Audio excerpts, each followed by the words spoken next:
Livro de Jó, capítulo 1, diz assim o texto: Havia um homem na terra de Uz, e seu nome era Jó. Ele era um ser humano bom, honesto e justo, amava respeitosamente a Deus e evitava praticar o que era mal. Jó era pai de 7 filhos e 3 filhas. Ele possuía 7.000 ovelhas, 3.000 camelos, 500 juntas de bois e 500 jumentas. Tinha também muitos servos a seu serviço. Era um homem mais rico entre todos os habitantes do Oriente de sua época. Seus filhos costumavam visitar uns aos outros, e cada vez um deles preparava um banquete e mandava convidar suas 3 irmãs para comer e beber com eles. Assim que passava o período das festas e banquetes, Jó os mandava chamar e fazia com que se santificassem por meio dos ritos de purificação. Jó levantava-se ao romper da aurora e oferecia holocaustos, isto é, sacrifícios completamente queimados em nome de cada um de seus filhos, pois pensava: talvez meus filhos tenham pecado, ainda que no íntimo de cada um, e assim blasfemado contra Deus em seus corações. E era assim que Jó vivia e procedia. Certo dia os anjos, isto é, os filhos de Deus, vieram apresentar-se perante o Senhor. E Satanás, o acusador, aproximou-se também junto com eles. Então o Senhor questionou a Satanás: de onde vens? E Satanás deu-lhe a seguinte resposta: de perambular pela terra e ir e vir pelos caminhos do mundo. Indagou-lhe então o Senhor: observastes o meu servo Jó? Em toda a terra não há ninguém como ele, ser humano íntegro e justo, que ama e teme a Deus e se desvia do mal. Diante dessas palavras, Satanás contestou o Senhor, questionando: será que Jó teme a Deus sem outras intenções? Porventura não ergueste uma cerca protetora em volta dele, de sua família e de tudo o que ele possui? Tu pessoalmente tens abençoado todas as obras das mãos desse homem, de maneira que os seus rebanhos estão espalhados por toda a terra. Entretanto, estende a tua mão e fere tudo que ele tem, e com certeza ele te amaldiçoará e blasfemará diante da tua face. Então o Senhor declarou ao acusador: concedo-te poder para destruir tudo o que ele possui, apenas não estendas a tua mão contra a pessoa dele. E Satanás deixou a presença do Senhor. Verso 13. Certo dia, quando os filhos e as filhas de Jó estavam desfrutando de um banquete, comendo e bebendo vinho na casa do irmão mais velho, um mensageiro chegou trazendo a seguinte notícia a Jó: eis que teus bois estavam lavrando a terra e as jumentas pastavam perto deles. Então repentinamente surgiram os sabeus e os atacaram e os levaram. Não obstante, eles ainda mataram teus servos ao fio da espada, e só eu consegui escapar para poder contar-lhe o que aconteceu. Enquanto o mensageiro ainda estava falando, chegou outro e exclamou: fogo de Deus caiu do céu, incinerou as ovelhas e os servos e os consumiu. E eu fui o único sobrevivente e vim lhe informar o que ocorreu. Enquanto ele ainda explicava o ocorrido, veio outro mensageiro e disse: os caldeus dividiram-se em 3 grupos, atacaram os camelos e os levaram, e ainda mataram os teus servos ao fio da espada. Só eu escapei para trazer-te essa notícia. Enquanto este acabava de dar a sua informação, chegou outro com a seguinte notícia: teus filhos e tuas filhas estavam comendo e bebendo vinho da casa do teu primogênito, o filho mais velho. De repente veio um forte vento do deserto, atingiu com fúria os 4 cantos da casa, que desabou sobre os jovens e todos eles estão mortos.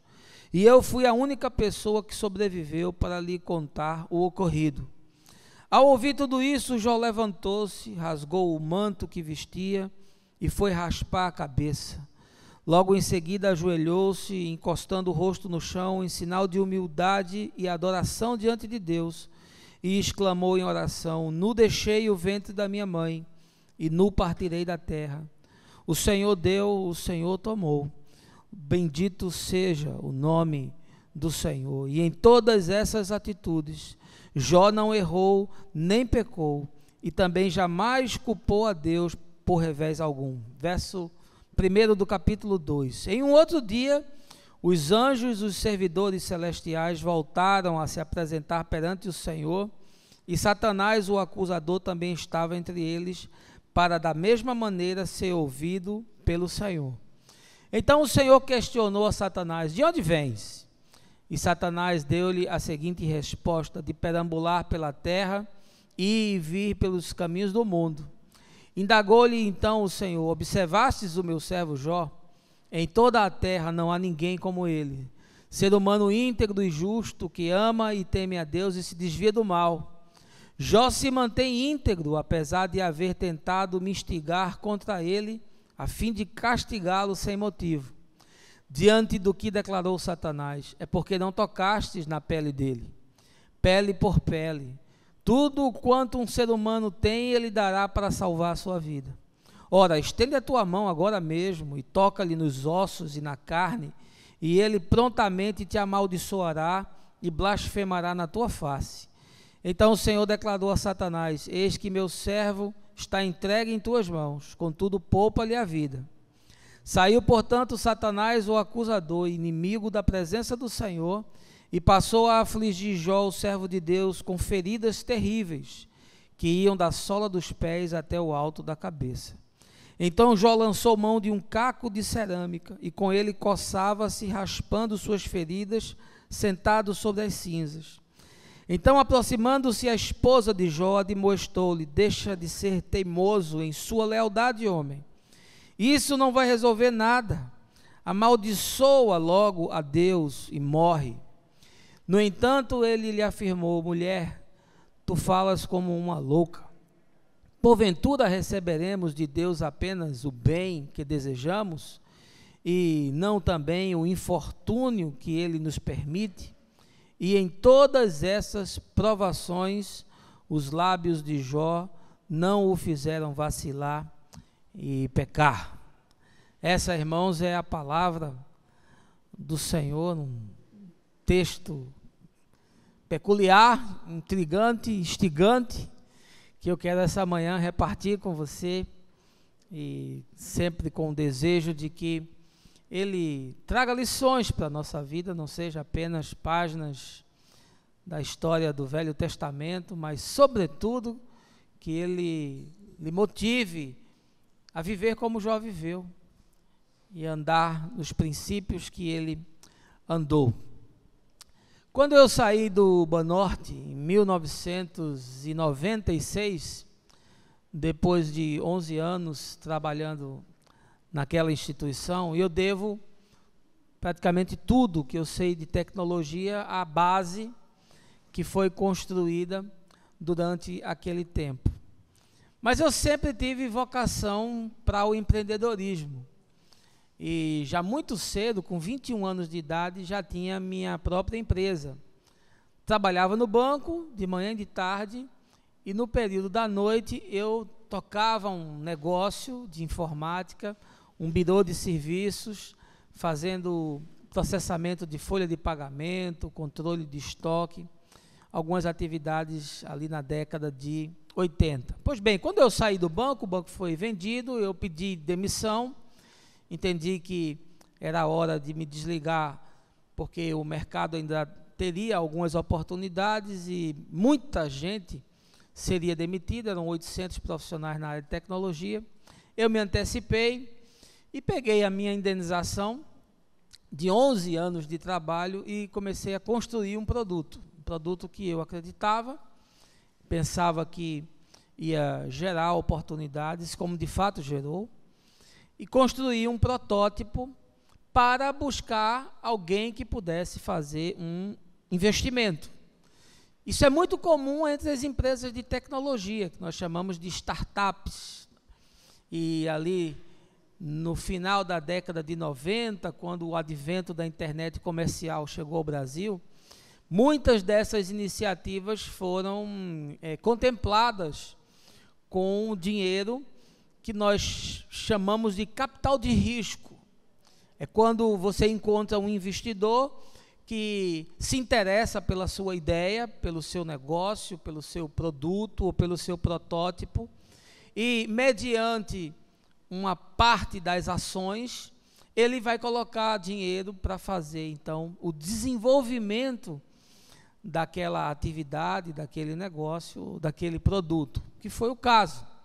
Agora, o investidor, ele sempre coloca o dinheiro com uma taxa de retorno que seja atraente. Afinal de contas, ele tem um risco em fazer aquele investimento, portanto, só compensa desprender esses recursos se a taxa de retorno foi muito boa, que nós chamamos de EBIT, ou seja, ele vai arriscar no potencial daquele negócio, e muitas vezes os negócios não dão certo, mas quando dão, a taxa de retorno é tão atraente que ele vai tirar muitas vezes aquilo que ele investiu.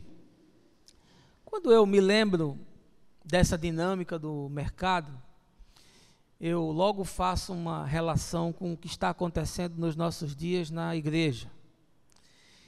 Fico percebendo que hoje a igreja está oferecendo aos fiéis um Deus que é um grande investimento, uma oferta generosa, um Deus que está comprometido em realizar todos os sonhos do indivíduo, um Deus que está quase que obrigado a impermeabilizá-lo de todas as intempéries da vida, de garantir o seu sucesso, de fazer com que o seu casamento seja bem-sucedido, de abençoar os seus filhos, de tirar todos aqueles momentos de tristeza, de dor, de agonia, de desespero, do caminho daquele que se interessar por esse investimento. É quase um gênio da lâmpada,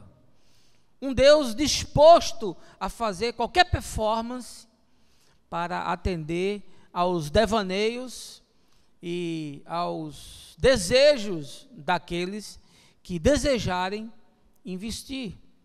É uma relação de negócio, movida pela barganha e com todo tipo de adulteração possível das Escrituras.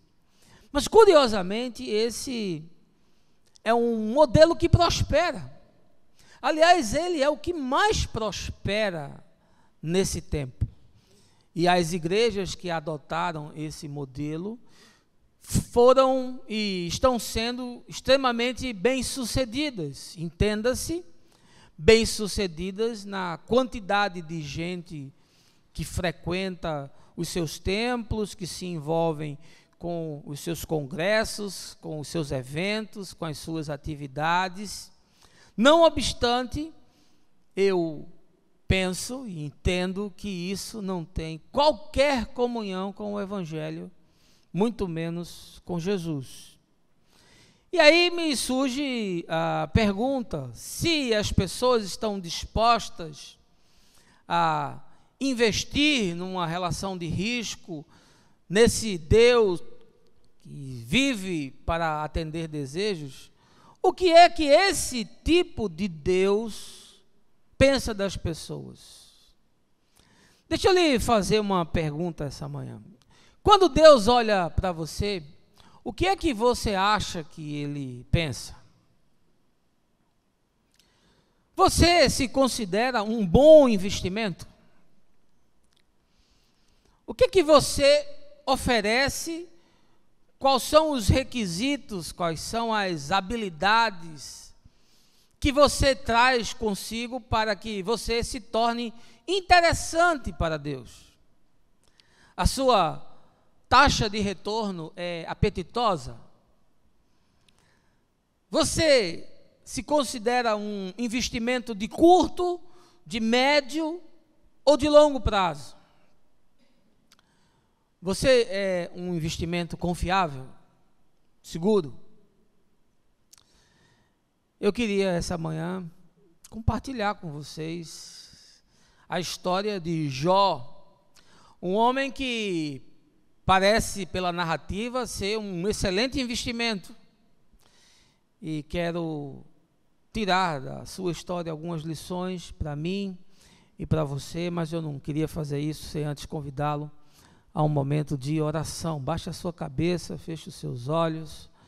Meu Pai, nós vivemos um tempo tão difícil, onde as pessoas se aproximam de Ti por aquilo que Tu podes fazer, mas em absoluto não é por aquilo que Tu és. É uma relação de interesse, uma relação de negócio, movida à barganha, e nós percebemos a fraude que há, o extravio e o estelionato da Tua palavra, e nos assustamos como esses que proliferam essas práticas conseguem ser aparentemente bem-sucedidos, porque as igrejas estão abarrotadas de pessoas que desejam encontrar um gênio da lâmpada, que lhes facilite a vida, lhe atenda aos caprichos, lhe abra os caminhos, lhes fortaleça, lhes abençoe, lhes dê saúde e prosperidade.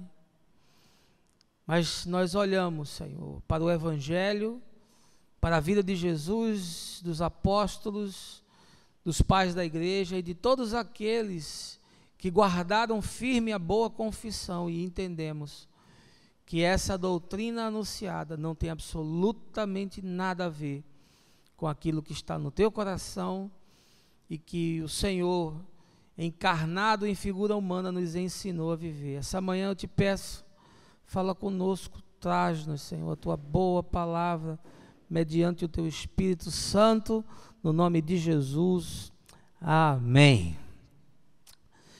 O livro de Jó está no conjunto de livros do Velho Testamento que nós enquadramos como sapienciais. São os livros de sabedoria, que têm lições profundas para o nosso coração, e é um livro escrito de uma forma poética, portanto é uma leitura muito agradável, não obstante ser um livro denso, de 42 capítulos, e eu queria desafiar você que nunca leu a história de Jó a fazê-lo, se possível ainda, quem sabe, essa semana.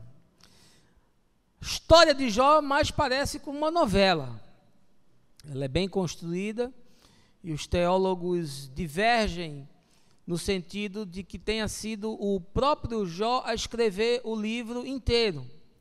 Há algumas argumentações consistentes de que aqui existem duas narrativas.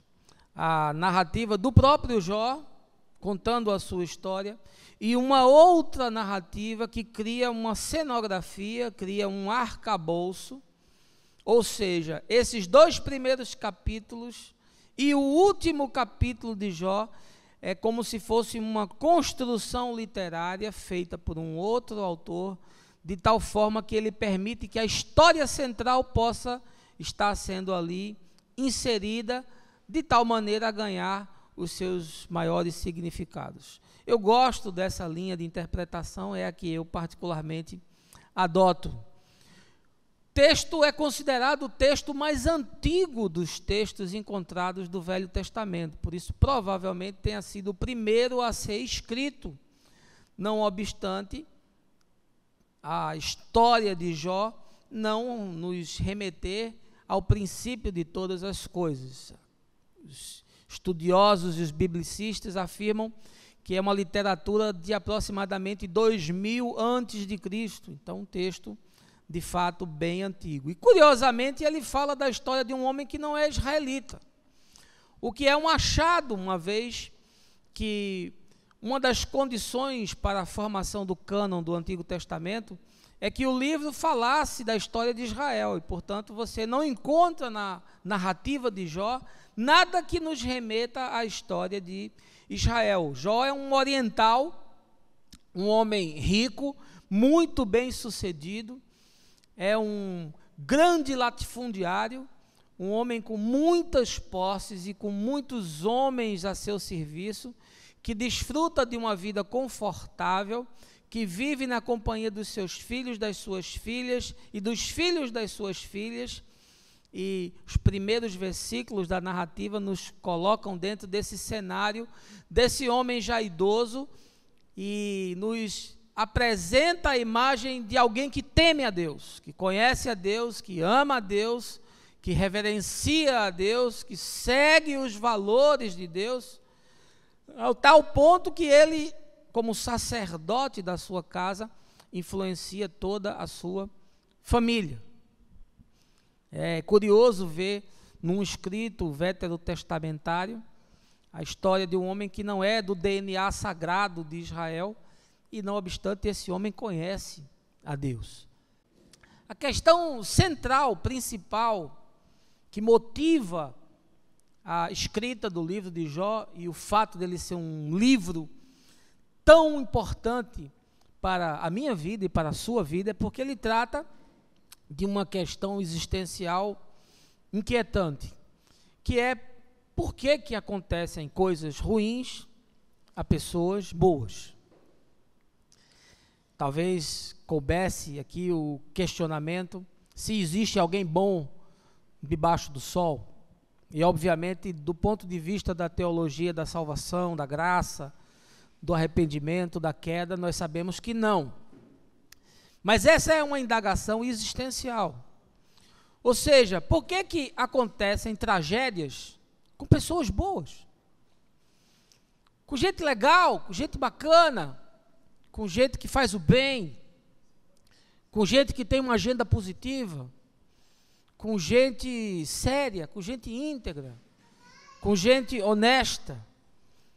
Essa é a temática, essa é a problemática do texto de Jó, que nos apresenta um homem que vê de forma absurda, intempestiva, surpreendente e inexplicável uma tragédia que destrói a sua vida por inteiro, e não só do ponto de vista material, mas do ponto de vista afetivo, emocional, financeiro, socioexistencial. Portanto, a tragédia de Jó é a tragédia perfeita. É a confluência de todos os elementos que se somam para produzir uma devastação sem precedentes, que inclusive chega no seu próprio corpo. Jó, diante da calamidade que lhe acontece, somatiza de tal forma aqueles episódios, aqueles acontecimentos, que explodem úlceras no seu corpo, dermatites, herpes e todo tipo de problema ulceroso, e ele fica sentado nas ruínas e nas cinzas dos seus bens, raspando-se com um caco de cerâmica, conforme o texto, completamente arrasado. A cenografia desses 2 primeiros capítulos é curiosa, porque ela narra acontecimentos que são impossíveis ser percebidos da terra.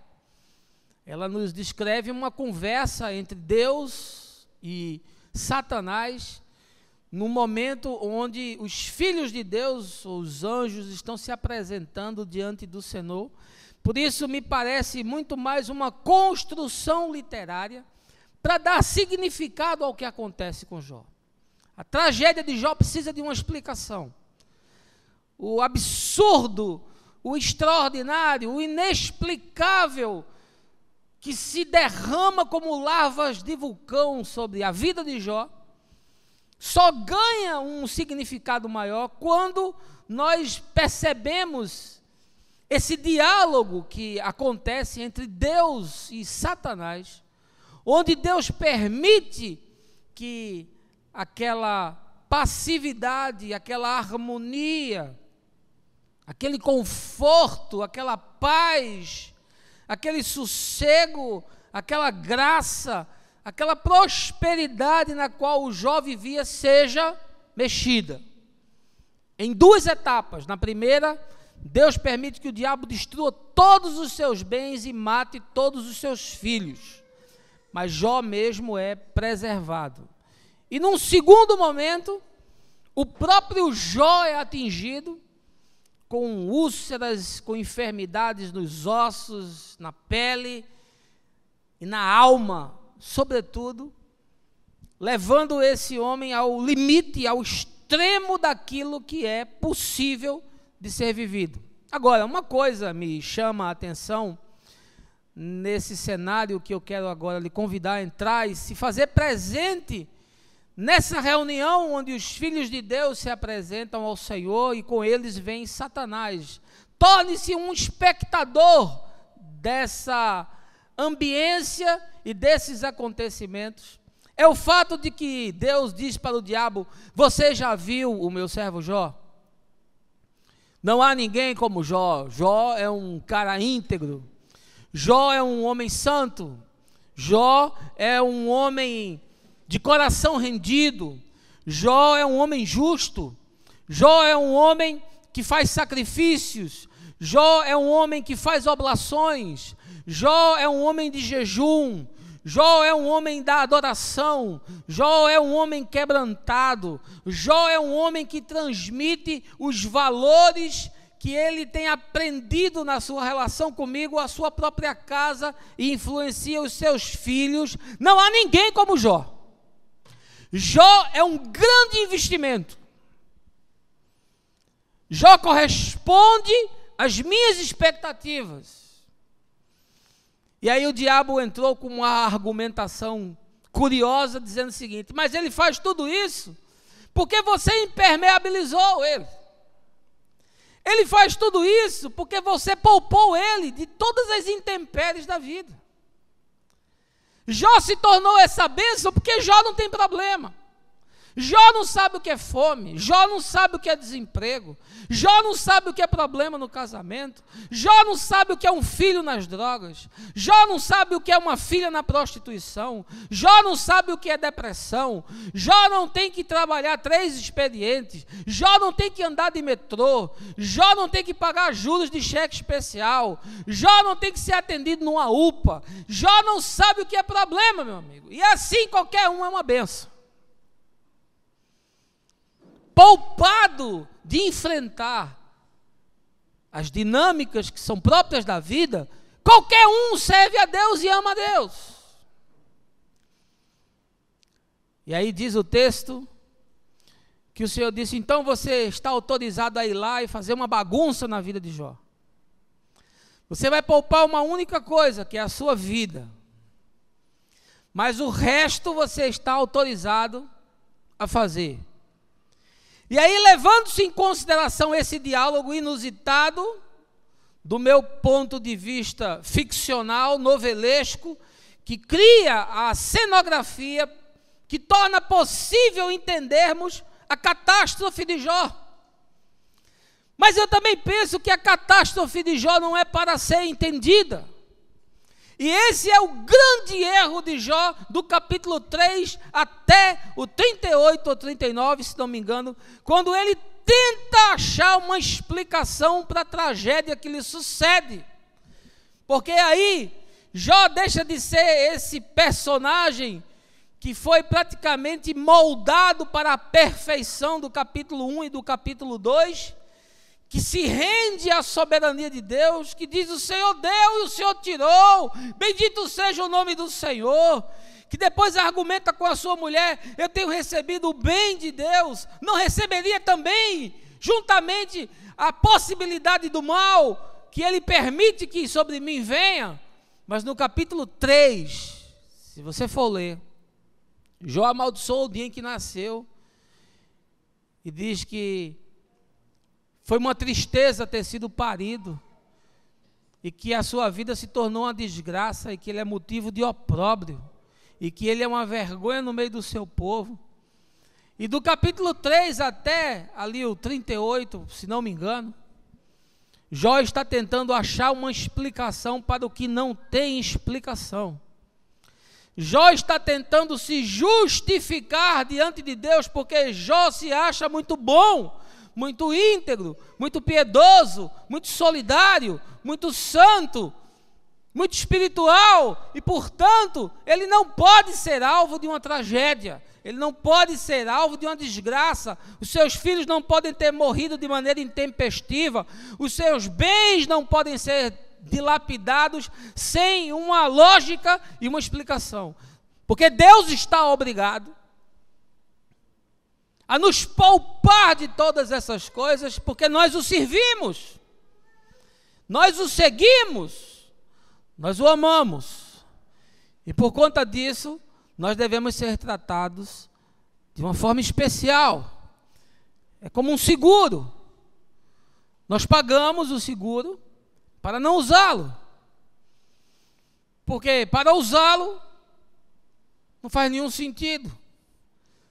Nós queremos nos precaver, nós queremos fugir do dia mau, nós queremos evitar a tragédia, nós queremos nos esquivar da dor, nós não queremos que a depressão bata na nossa porta, nós não queremos que a crise financeira nos alcance, nós não queremos ter um filho ou uma filha problemáticos, nós não queremos fazer uma escolha dramática da nossa relação conjugal, nós não queremos ter problema na nossa profissão, e para isso nós elencamos uma divindade, um Deus que nos proteja, nos livre, que afaste de nós e nos prive de experimentar toda a dor que existe debaixo do céu. É o que nós chamamos de teologia moral de causa e efeito.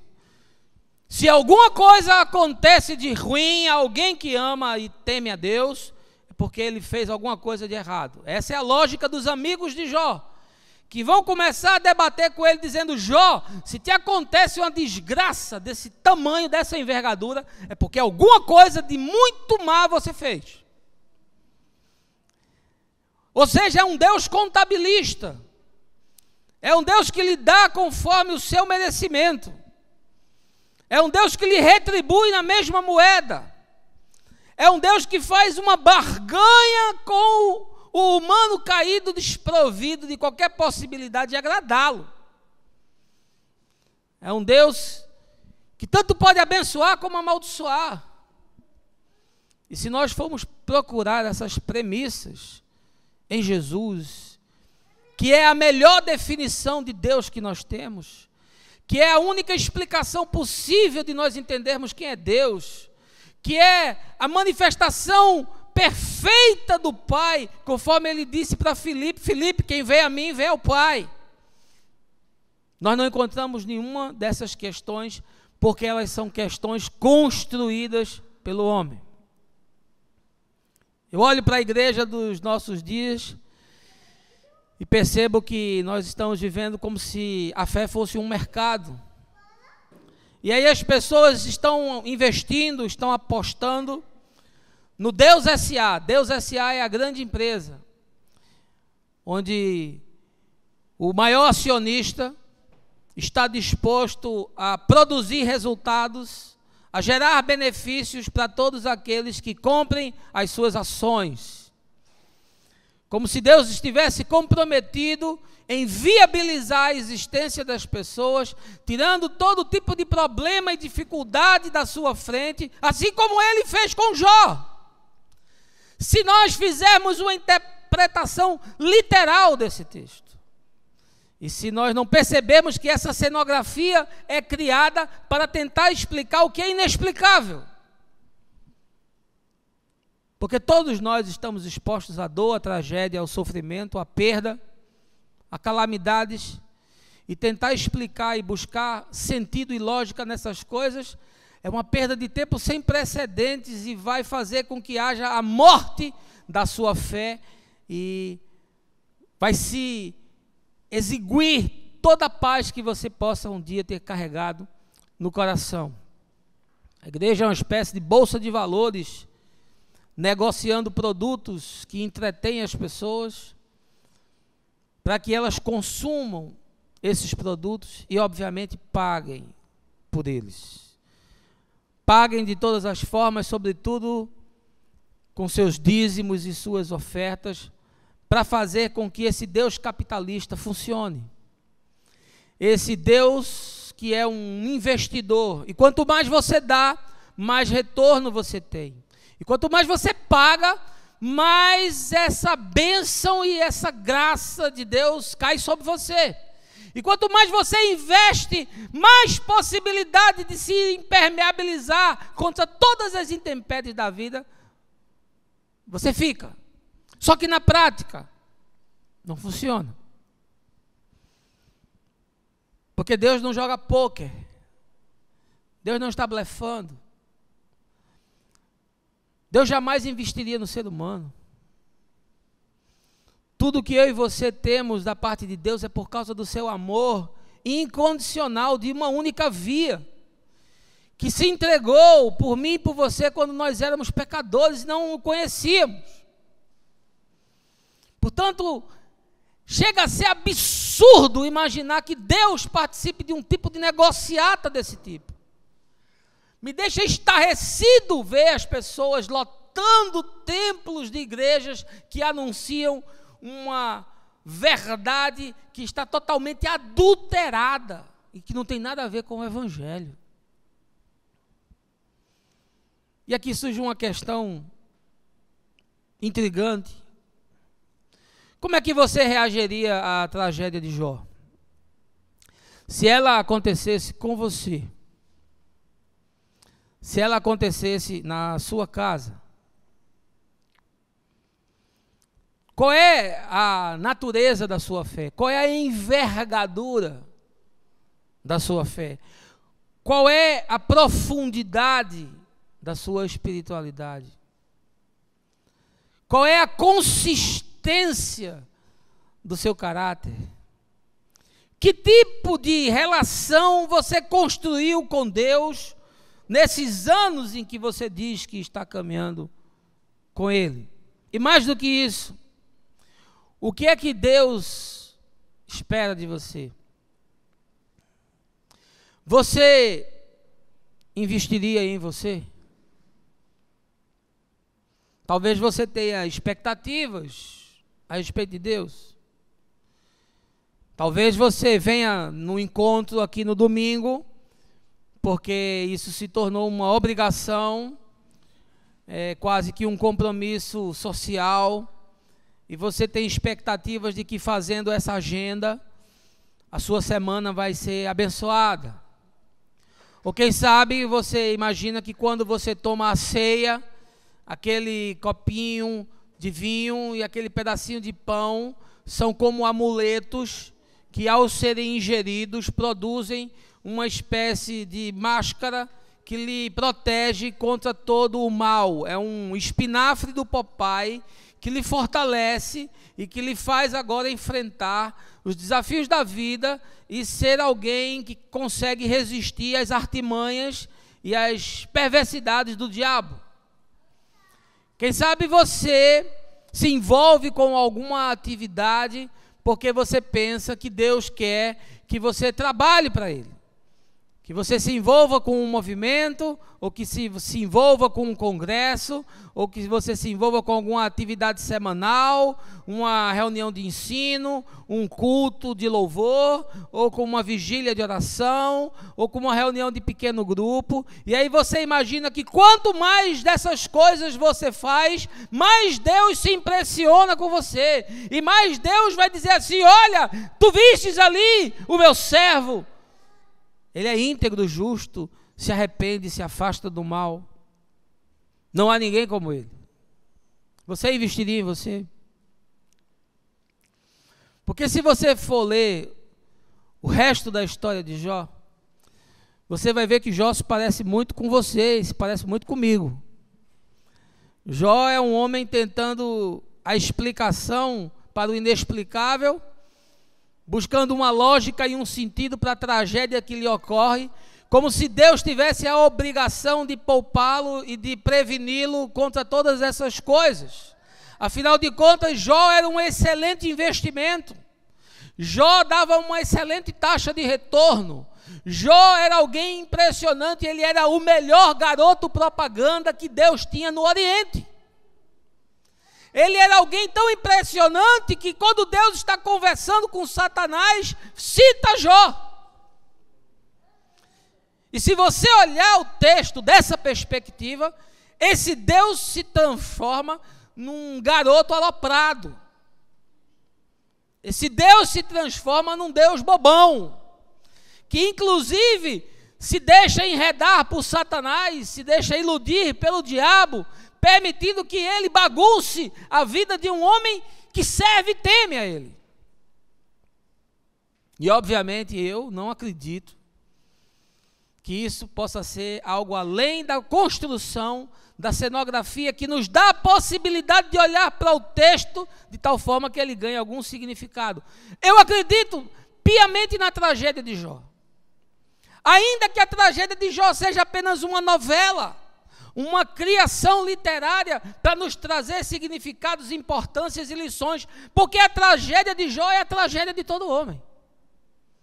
A tragédia de Jó é a tragédia do sujeito que saiu de manhã cedo para ir para o trabalho, no caminho bateu no caminhão e morreu.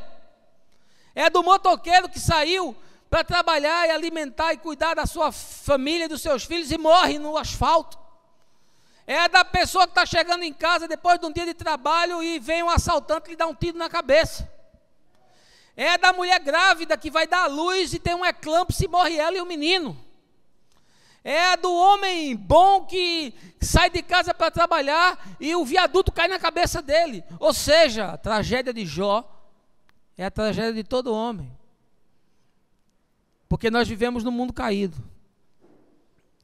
E a única garantia que nós temos, se nós amarmos a Deus de todo o nosso coração, é de que Ele estará conosco em todas as circunstâncias. E qualquer coisa para além disso nos remete a um terreno pantanoso, perigoso, de uma relação de barganha, de troca, de negociata, de nós investirmos em Deus e Deus investirmos em nós. E eu quero só lhe dizer que conforme o Evangelho, conforme Jesus, isso não tem qualquer fundamento. Deus morreu por você, ponto final. Não porque você merecesse e não porque Ele tinha qualquer expectativa a seu respeito. Deus morreu por você porque Deus lhe amou. Ele tomou essa decisão. Ela é irreversível. Não há nada que você faça que mude o amor de Deus por você.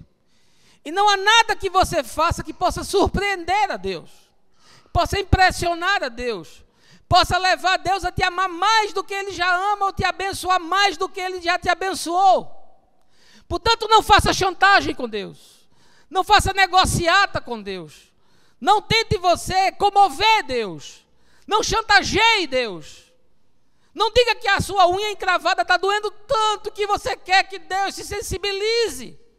Por favor.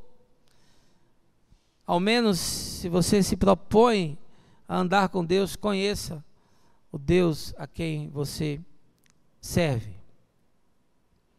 O que é que Deus pode esperar de você?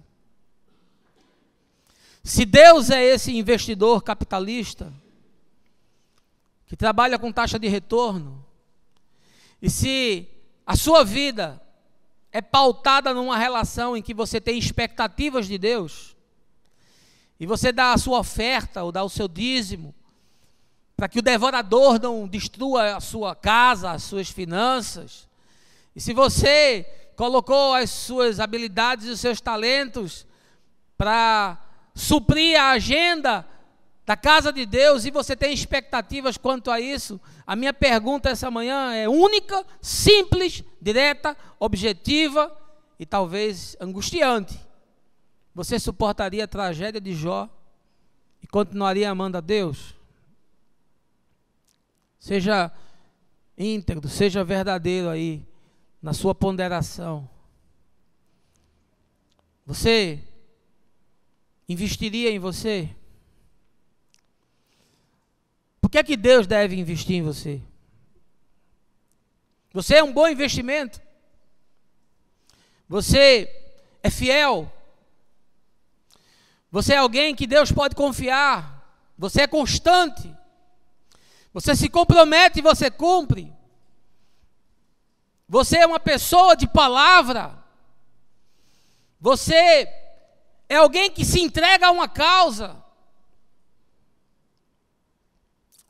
Como é a sua espiritualidade? Como é a sua devoção para com Deus? Quem é Deus para você? Você busca a Deus? Você busca a Deus? Quando? Aqui? 1 hora? Uma vez por semana? No culto da quarta-feira? Mais 1 hora? Você tem uma relação com Deus? Você é um bom investimento mesmo, tem certeza? Quanto tempo você ora por dia? Quanto tempo? Qual é a profundidade das suas orações? É uma lista que você vai ticando das suas necessidades, que você vai pedindo a Deus? Ou você, ao menos você ora por outras pessoas? Você se preocupa com outras pessoas? O seu coração se dilata e você consegue perceber a dor de quem está próximo a você, e não só percebe, mas você intercede por ele. Você leva a causa dele diante daquele que tem nas suas mãos o controle de todas as coisas. Você tem reverência para com Deus? Você tem zelo com as coisas de Deus? Você faz o melhor para Deus? Quando você faz algo para Deus, você busca a excelência naquilo que você está fazendo? Você tem reverência com as coisas de Deus? Uma forma de você mostrar reverência é quando você se compromete com algo e você, por exemplo, chega na hora. É uma forma de reverência. Eu não vou para o cinema para chegar meia hora depois, porque eu perco o filme. E alguém certa vez me perguntou: pastor, que horas começa o culto? Eu disse: o culto começa quando você programa o seu despertador para acordar no horário, de tal forma que você possa chegar no horário em que nós nos ajuntamos como família e como corpo de Cristo para louvar a Deus na congregação. Ali começou o culto. Isso é zelo, isso é reverência. Isso é fazer o melhor, isso é entregar o melhor. No Velho Testamento, quando você ia fazer um sacrifício, se você levasse para o sacerdote um animal com qualquer tipo de problema, ele devolvia e dizia: isso aí é abominação ao Senhor. Se você levasse um animal aleijado, cego, manco, se você tivesse um animal com a pele, com o pelo estragado ou com algum tipo de deformidade, aquilo era abominação a Deus. Por isso que o cordeiro que foi entregue por amor de você não tinha mancha, não tinha mácula, não tinha nada, era santo puro, para que o seu sangue pudesse cancelar todos os pecados de todos os homens em todos os tempos. E você, o que você entrega para Deus é o melhor? Você tira o melhor da sua vida, o melhor dos seus dias, o melhor do seu tempo, ainda que a sua rotina seja abarrotada, mas aquele tempo que você separou e que você preparou para Deus, você faz o melhor. É assim? E você ama a Deus, e como você ama a Deus, você conhecer a palavra de Deus, o registro histórico de homens e mulheres que andaram com Deus, os valores, os princípios e as verdades de Deus que estão contidas nesse pequeno manual, que não se limita a ele, mas está contido nele, e portanto você o trata com respeito, com santidade, com seriedade, com disciplina, porque lâmpada para os meus pés é a tua palavra, diz o salmista, e luz para os meus caminhos. Como você se relaciona com esse livro? O quanto que você já leu, o quanto que você estudou, o quanto que você investiga, o quanto que você tem desejo de gastar tempo com ele, ainda que o seu tempo seja tão escasso, mas você estabeleceu um momento de ter uma prioridade para entender dos valores que estão aqui. Porque são valores para a sua vida e vão trazer graça, paz e misericórdia para a sua própria vida. Quanto tempo? Isso é um bom investimento? Quanto tempo você gasta na sua vida comunitária? Aqui, na comunidade, servindo os irmãos, colocando os muitos talentos que você recebeu a serviço do reino.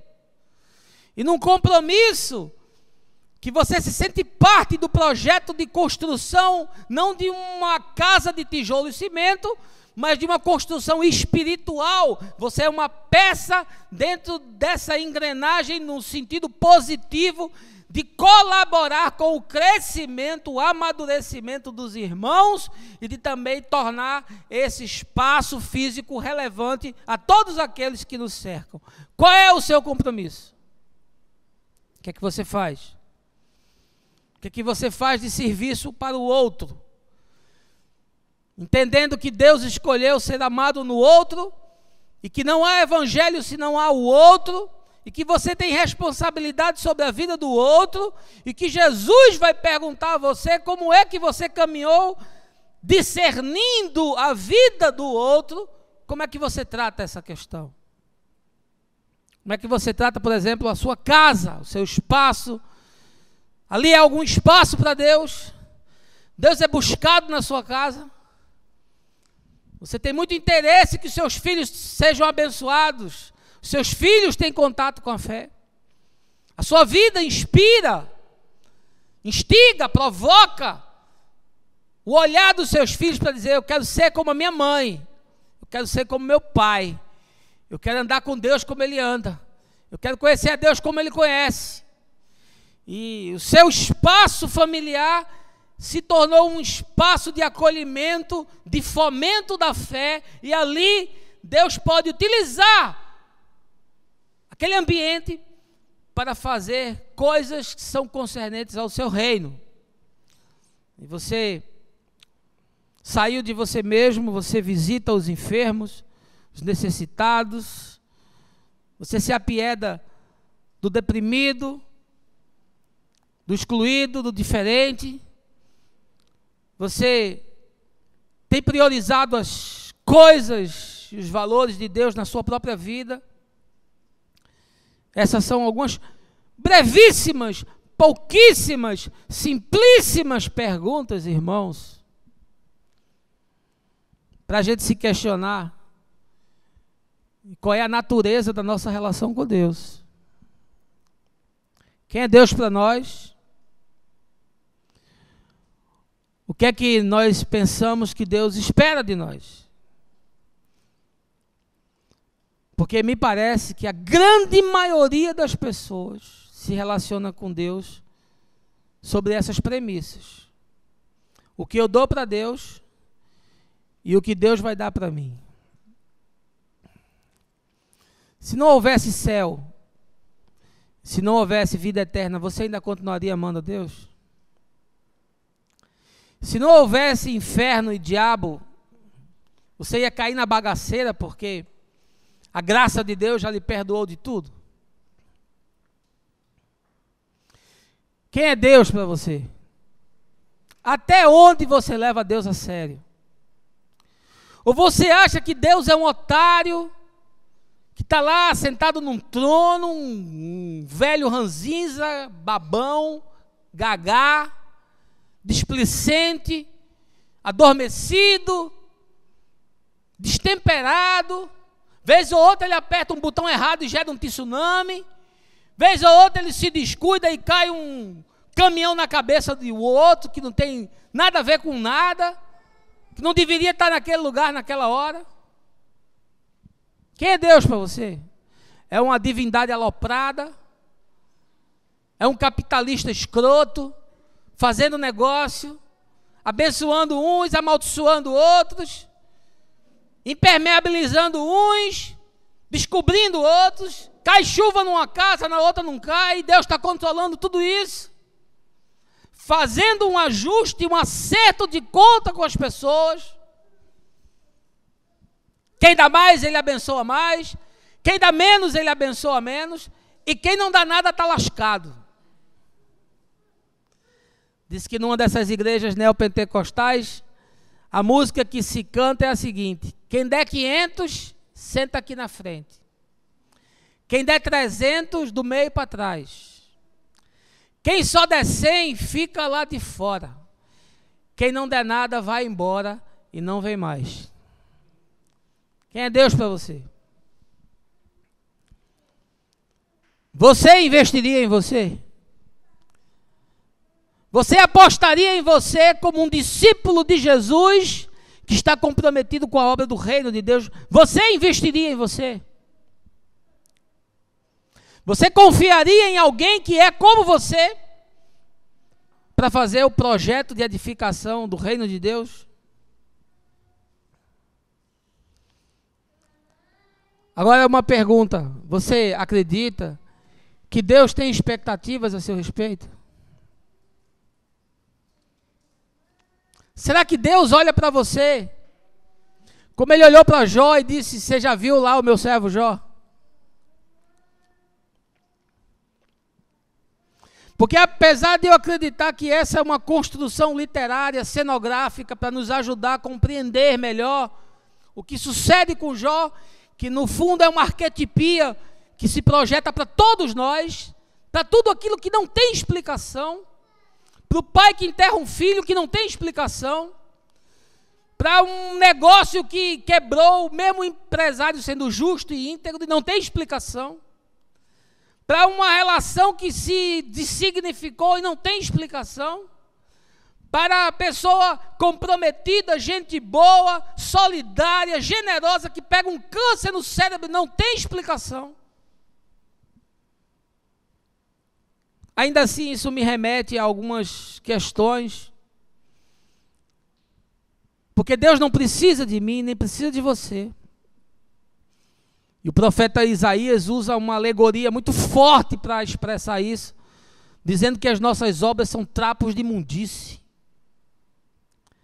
Jesus chegou ao ponto de dizer que quando nós fizermos todas as coisas que temos que fazer, somos inúteis. Fomos promovidos à categoria de servos inúteis, porque fizemos tudo que tinha que fazer. E isso não é um sarcasmo de Jesus, isso é um ensino de Jesus dizendo: tudo já está feito, tudo já está consumado. O que eu quero ter com você é uma relação de amor, não é uma relação de negócio. Eu não estou procurando investidores para comprar ações da empresa Deus S.A. Eu estou atrás de adoradores que se tornem filhos, que amem a verdade e a justiça e que semeiem a esperança e o bem por onde passarem. Essa é a questão, irmãos. Nós transformamos Deus num negócio. E a igreja se tornou essa bolsa de valores, vendendo ações da eternidade. E a gente precisa ser honesto. Ao menos ser honesto para olhar e para medir a natureza da nossa relação com Deus. Questione. Veja se você é um bom investimento.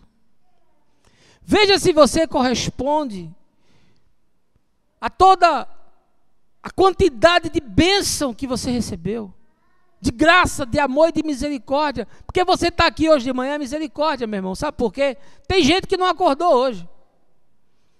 Está agora no hospital e o médico está passando o atestado de óbito. Portanto, você está aqui hoje é uma grande bênção de Deus na sua vida. Enquanto você está reclamando que o dinheiro está pouco, que o trânsito está grande, que a violência está campeando, que o seu cabelo não está bonito, que o seu dente está doendo, que hoje choveu, que você lavou o carro, perdeu a lavagem do carro, que amanhã você tem que ir para a empresa, aquele chefe chato vai estar lá. Perceba como as coisas mais simples que acontecem na sua vida são o resultado do amor e da graça e da misericórdia de Deus, que se renovam conforme o profeta Jeremias a cada manhã. E é essa tolerância infinita de Deus que faz com que eu e você não sejamos consumidos. Sabe por quê? Deixa eu lhe dizer uma verdade na cara, meu irmão. Eu e você somos um péssimo investimento. Nós somos o pior investimento de Deus. Os animais são muito melhores do que a gente.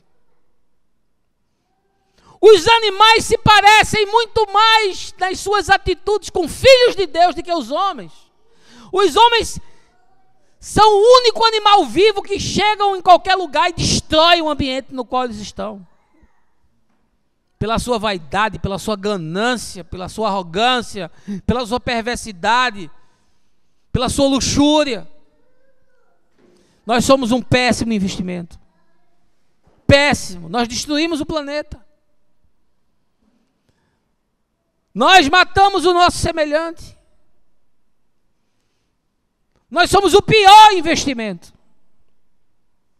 E ainda assim Deus se determinou a nos resgatar e nos lavar com o seu sangue e nos dar a eternidade da gente virar gente e não virar crente. Porque crente, meu irmão, qualquer um vira, porque o diabo crê e treme, diz a Escritura. Mas virar gente, gente do bem, gente do reino, gente do evangelho, solidária, pacífica, benigna, misericordiosa, generosa, comprometida, gente de caráter, gente disciplinada, gente íntegra, verdadeira. Deus nos dá a chance, pelo seu Espírito, de nós sermos transformados de dentro para fora e vivemos a realidade daquilo que Ele sonhou para o ser humano. Isso está diante de nós, mas nós somos um péssimo investimento, com a pior taxa de retorno possível. Se Deus fosse de fato um Deus capitalista, como esse Deus que a igreja anuncia, pode ter certeza, Ele jamais investiria em você.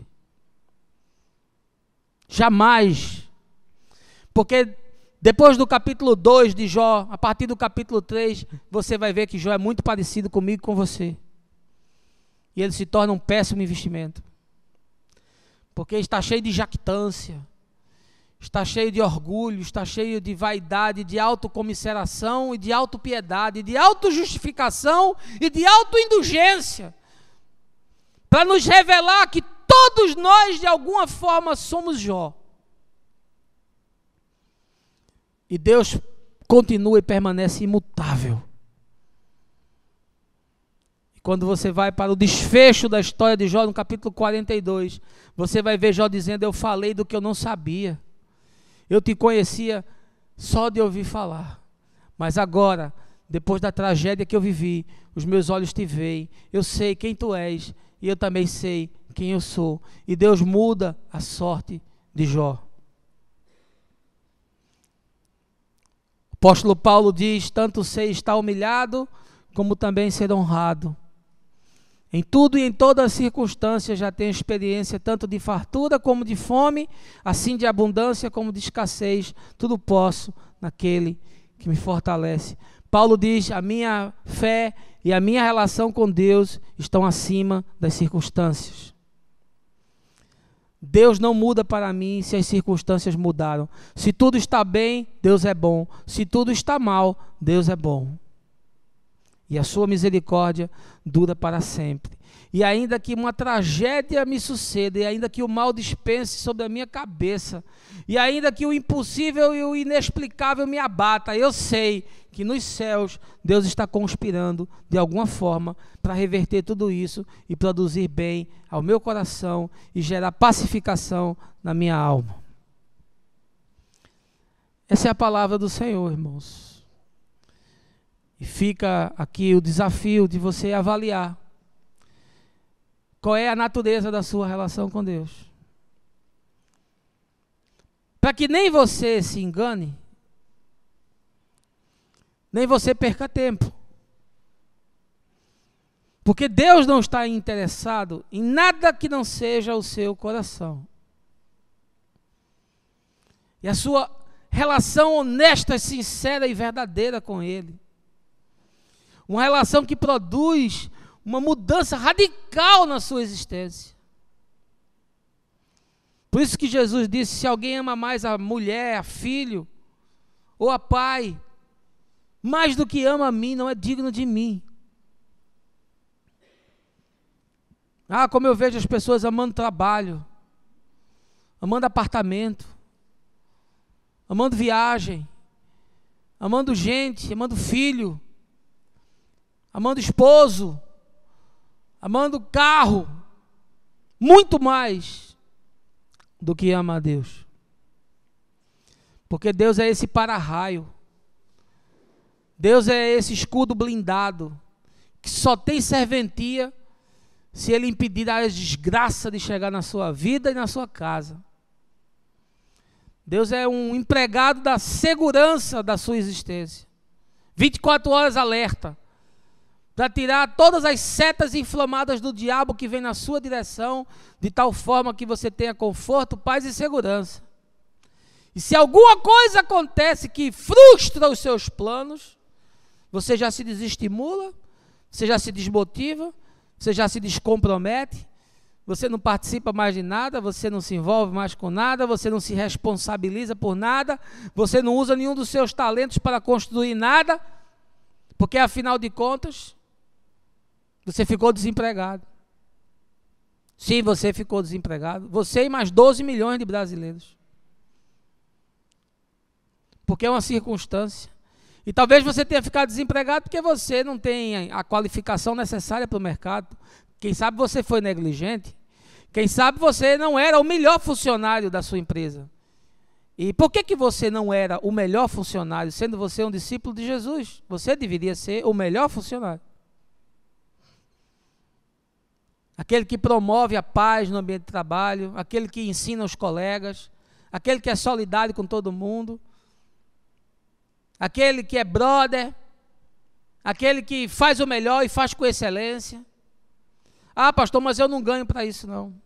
Pode até ser que você não ganhe para isso, mas você não trabalha para o seu chefe, você trabalha para Jesus.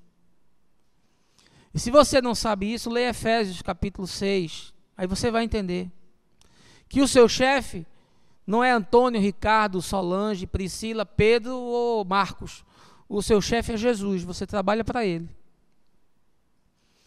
E a sua vida se torna uma inspiração no seu trabalho, de tal forma que se pregar absolutamente nada, sem andar com Bíblia debaixo do braço ou fazer distribuição de folheto, as pessoas olham para você e dizem: eu queria ser feito ele. Eu queria ter a vida dele, eu queria ter o carisma dele, eu queria ter a decência dele, a integridade dele, a honestidade dele, a justiça dele. E aí sim você está anunciando as boas novas do reino, sem ser chato, sem ser inconveniente, sem ser abusivo e sem ser invasivo. Essa é a mensagem, esse é o Evangelho. E o meu desejo é que essa manhã Deus tenha falado com você, o Espírito tenha tocado no seu coração, de tal forma que você saia daqui e seja honesto, de olhar para a sua espiritualidade, de olhar para aquilo que você se propõe a fazer, e se questionar: será que eu sou um bom investimento?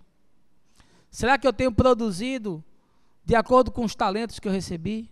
Ou será que eu estou enterrando tudo na vala da existência? Estou desperdiçando o melhor dos meus anos e dos meus dias, porque Deus para mim é só a garantia do meu sucesso.